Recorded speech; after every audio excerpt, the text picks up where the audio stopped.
Now coming to the next, noise क्या है और म्यूजिकल साउंड क्या है, ये तो आप सिंपली बता सकते हो। जो अनप्लीजेंट हमारे ईयर को लगता है वो नॉइज़ है। जैसे क्लासरूम में हल्ला होते रहती है and teacher will keep on telling don't make a noise, keep quiet, तो ये सारे हमारे नॉइज़ हो गए। आप रोड पे जा रहे हैं, ट्रैफिक में हल्ला मच रही है, हॉकिंग कर रहा है, ट्रेन बसेस वगैरह, बहुत ज़ोर से कोई सीटी मार दे रहा है कान के पास, तो ये सारे हमारे नॉइज़ में काउंट होगा। अब म्यूजिकल साउंड क्या है? जो हमारे ईयर को प्लीजेंट लगता है वो हमारा म्यूजिकल साउंड है। This is hip hip hurray, ये विक्ट्री की साइन है, ये गुड साउंड है।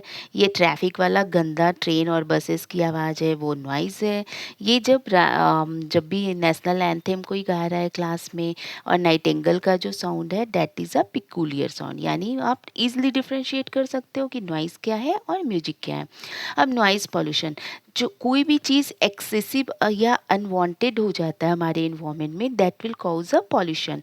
लाइकवाइज एयर पॉल्यूशन हो गया, वाटर पॉल्यूशन, सॉइल पॉल्यूशन, ये सारे पॉल्यूशन हर जगह फैले हुए हैं। तो उसी तरह नॉइज़, अगर साउंड भी आप एक्सट्रीमली बजा रहे हो, हर जगह लाउड स्पीकर प्ले कर रहे हो, बड़े बड़े म्यूजिक सिस्टम प्ले कर रहे हो और उसकी साउंड इतना ज़्यादा है कि that neighbours will get irritated, तो वो एक पॉल्यूशन को डेवलप करता है और ये pollution that is very very bad for our ear. हमें ना सुनने की क्षमता ख़त्म हो सकती है अगर इतना ज़्यादा नॉइज़। आप प्लीज़, आप कभी क्लासरूम में भी किसी के कान में ज़ोर से शाउट करके नहीं बोलना, क्योंकि सडनली अगर आप ज़ोर से बोलोगे तो his ear drum will get infected और उसे ईयर ड्रम फट भी सकता है, तो हियरिंग की प्रॉब्लम हो सकती है। इसी वजह से नॉइज़ पॉल्यूशन हुआ। अब कॉज क्या है? जैसे क्रैकर्स बजाते हैं, बड़े बड़े फैक्ट्री से आवाज़ अनवांटेड आती है। आप किचन के बर्तन को या किचन एप्लियंसेस या कोई भी चीज़ें, फैक्ट्री बहुत ज़ोर ज़ोर से आवाज़ करती है। और तो डेज़र्ट कूलर हो गया, एयर कंडीशन का कितना एग्जॉस्ट कितना ज़ोर से आवाज़ करता है। तो ये सब जो मेन फैक्टर है वो उस नॉइज़ को बढ़ाते हैं। अब हार्मफुल इफ़ेक्ट क्या है?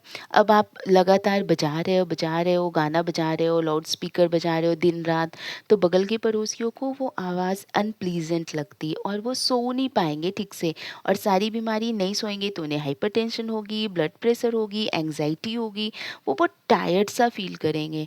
But the main reason is the harmful sound. So अगर आप अपनी सोसाइटी को नीट एंड क्लीन रखना चाहते हो, तो ऐसा नहीं कि बस आप हर जगह सेफ्टी रूल्स और सेफ सेफ चीज़ें, गार्बेज को डस्टबिन में डालो, ऐसा करके ही कर सकते हो।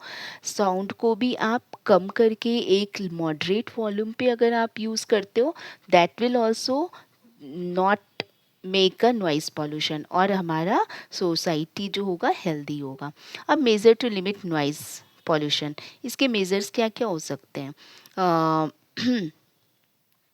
जैसे इस अगर वियर एंड टियर हो रहा है, कोई गाड़ी खटारा हो जाती है तो कितना आवाज़ करता है। फ्रिज भी अगर कुछ बहुत दिनों तक वियर एंड टियर हो गया, कोई भी हमारा इलेक्ट्रिकल सामान है, बहुत ज़ोर ज़ोर से आवाज़ कर रहा था, तो उस आवाज़ को कम करने के लिए हम साइलेंसर लगा सकते हैं। कंस्ट्रक्शन को हमारे घर के थोड़े दूर पे ही करो, जिससे कि हमारा जो है सोसाइटी मेंटेन रहे डिग्निटी और वो आवाज़ ज़्यादा नहीं करे।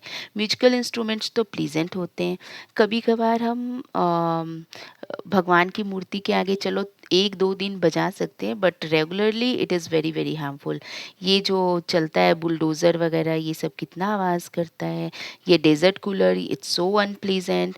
ये हमारे क्रैकर्स या रैडर वगैरह जो बर्स्ट बॉम्ब ब्लास्ट वगैरह होते हैं, that is even too unpleasant.